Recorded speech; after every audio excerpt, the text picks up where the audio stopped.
Hi, everybody. Here we are. Happy holidays. Merry We're Christmas, happy holidays.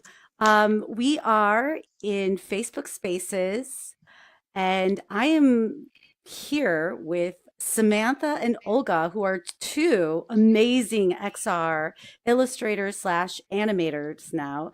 I don't hear. I'm going to show them a little bit. This is your piece, right, Sam? Yes. So It's my piece. she created this from a memory that she had during the holidays with It's her family, right?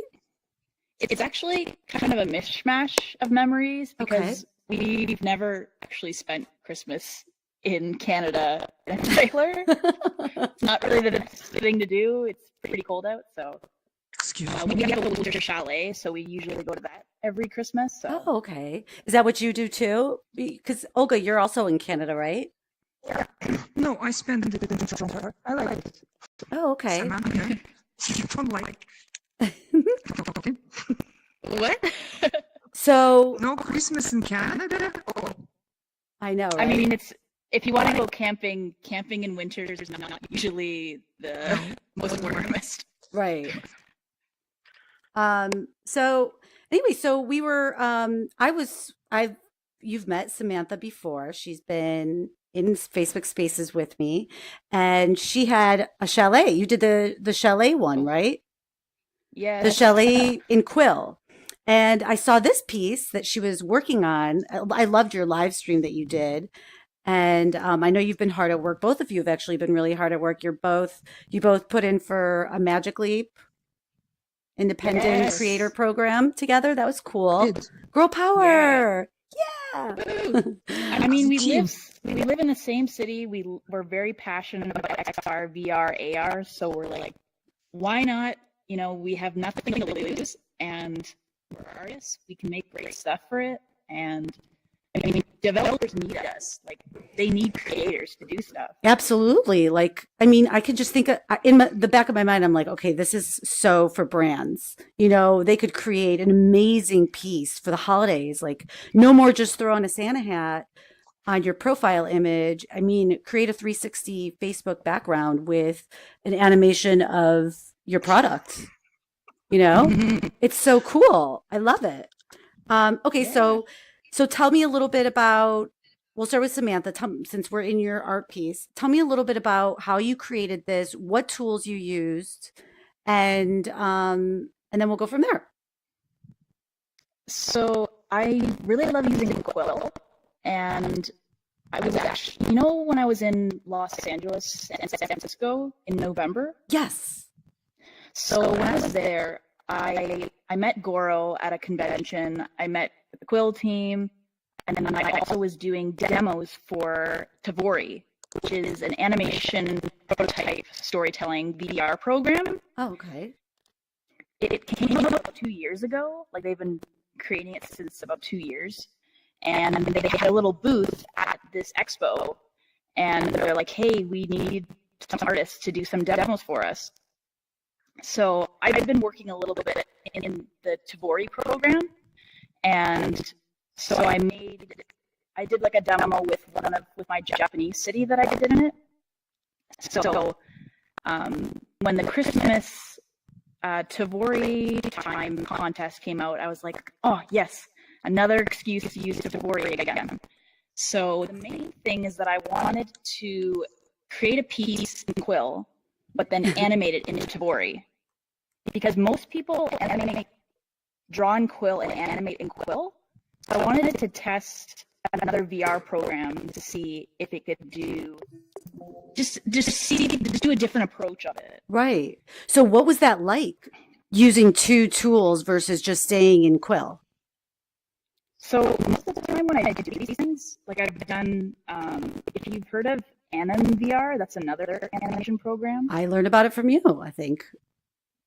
And I've made stuff in Quill, and then I've exported to VR because some of the way you can animate the camera is a lot better than Quill. So And that's in I'm not. Tvori? You can use the camera, as in like the video Yeah, camera, or So yeah, Animators and Tvori have the same kind of editing tools with the camera, which Quill doesn't really have. I think that I'm most likely they're going to update that. But for now, I wanted to see what Tvori could do and see the pros and cons of it. Okay. I don't like just sticking with one program and kind of seeing what all of them can do and then work their strengths and weaknesses with each other. I know that can be so much work though, learning new programs and sort of getting the bits and pieces with that. Don't you feel like that? Yeah.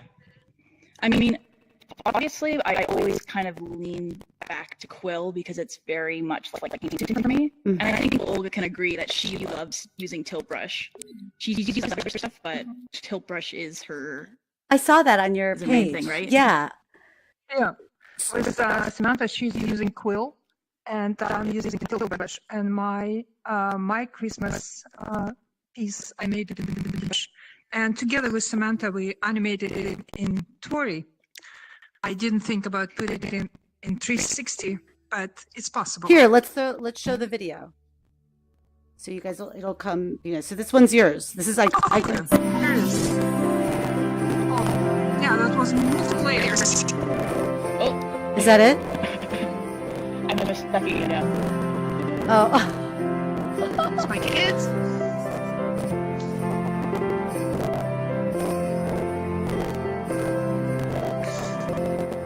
So tell us a little bit about this piece. So this looks like a gingerbread, right? Your kids must have loved that, Olga. Yes, there were kids and neighbors came, and here was animation. This animation was done in Tvori, and we used some stuff from made with this. Oh yeah, that was a fire. Some cookies got burned. But here's this little part where Samantha came in. Okay. She made her own cookie as herself. Oh, she did? Finished. Where's that? Yes. Is there in yellow dress. Oh, you made it. So the thing yeah. So you worked together on this one? The great she thing came about to my this, That's place. so cool. This I is- love that. this Because piece, we're neighbors. yeah.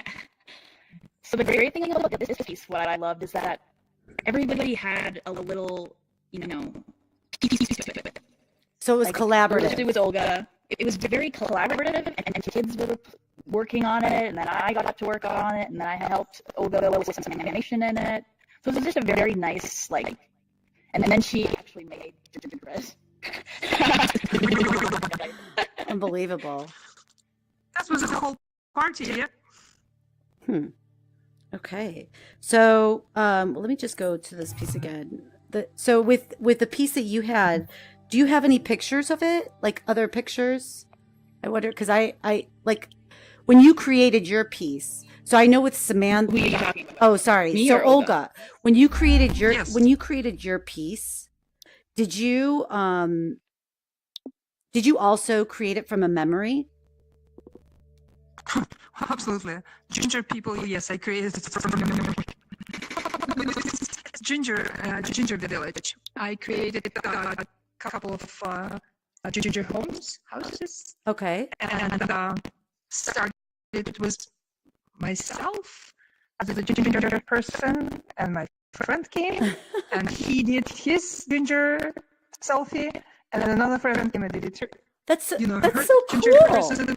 And Samantha came and she did her ginger selfie. Yep. It's very playful. It's very rough. It's people having And fun. the brush has this excellent brush. It's excellent. It's just perfect for icing So good. on the ginger cookies. So you have something. Looks very good. So when you create in Tilt Brush, you have it where it's like it actually feels like you're icing a cookie. Yes. Wow, that's really Yes. cool. And Does Quill this, or Tvori have this- that? No, Tilt Brush they got really great brushes. They have good brushes. I mean, Tilt Brush can't do really animation. That's the main thing that. I'm waiting. I will definitely jump on it if they start doing animation. I'm pretty sure. I promise multiplayer. Right. multiplayers, one person at a time. Okay. You're kind of cutting out a little bit. Maybe if you grab that mirror and delete it. Or well, I guess, yeah, if you just grab it, yeah. Yeah, it's kind of cracking a little bit. Yeah, so like just delete it. What do I do? Just turn your hand to the right. did. Here, I'll show you. See, these are the fun parts of being in social VR. You get to learn a little bit. Hopefully something changes and it's better. But Thank you. so I'm here with Samantha and Olga, and actually these two combined forces because they're neighbors, and I'm sure that's really nice that you guys get to work with each other, because I know when you draw and when you create and you're inspired and you're by yourself, it could be a little hard and lonely. So I'm sure it must be a good. It's good. It's good that we're exchanging information. Right. Between the two of us. And Samantha works with most of Oculus. Well, she works in Oculus, and I work in HTC Vive. Oh, that could be a little bit different in program. Yeah. A little bit different programs we use. Between the two of us, we use every program. Yeah. So far, I know every art program, and we exchange information. It's really good. That's great. Yeah. Did you see our So I did like a little animation. I modeled it in Oculus Medium, and then I animated it in Tvori, and then Olga took it and put it into Sketchfab AR. So you created it. So you created it in Medium. Yeah. Then you animated it in Tvori, and then you exported it and transferred it into Tvori, and then she took it to Sketchfab. And I put it in Sketchfab, and then using the Sketchfab, I use it as a augmented reality piece. It was it's a lady moving, playing the guitar, right? Cool. And I brought this augmented reality piece to the theater. I work for children in the theater, and we did a video with children dancing with augmented reality. Wow. Model. That's really cool. That's really cool. Yeah, but is that hard to transfer from file to file to file? Like, what are some tips that maybe other animators and illustrators that are doing this could use? Like, what are some good tips? Because when I hear something like that, I just think, the editing that has to go into something like that. It's got to be like, oh my goodness. Oh, hi, Daniel. Hi, Lucas. Daniel's here. I talked to him last time. Yeah, he joined in. So what are some tips that other illustrators could use? So one thing about AR is that if you want to have anything in AR, make sure your file is small, because most likely your phone can't handle it. A lot of phones can't handle AR. Really? And like most of the time you can do characters. That's why I did a character. But if I did this scene, it's in the Christmas scene is in Sketchfab, but you can't.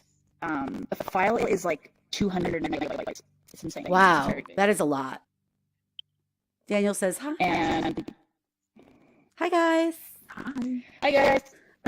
So the file needs to be small. So one tip: file must be small. And is there something obvious? Like, is that obvious to make it small, or what do you use to make your files small? Especially when you're working in these kind of, where I think a lot of things are bigger files. That's what I always get in 360. There's always bigger. I'm not sure how it is with AR. When you're like, even from the get-go, like when you start in Medium, you should make sure your file is somewhat small. Okay. Because then you'll be animating it, and that adds file size, and then you're exporting it. So when you're sculpting, just make sure your file, just make it small enough that anybody can, because people don't want to wait when they're building AR, like a file. Right. They want to be instantaneous, and they see it on their phone in AR like very quickly. You don't want people to be waiting. That's a good point. Daniel says, I loved your Christmas scene, Sam. I love your animation, Daniel. So, bam! Yay! Yours was really good. Heart.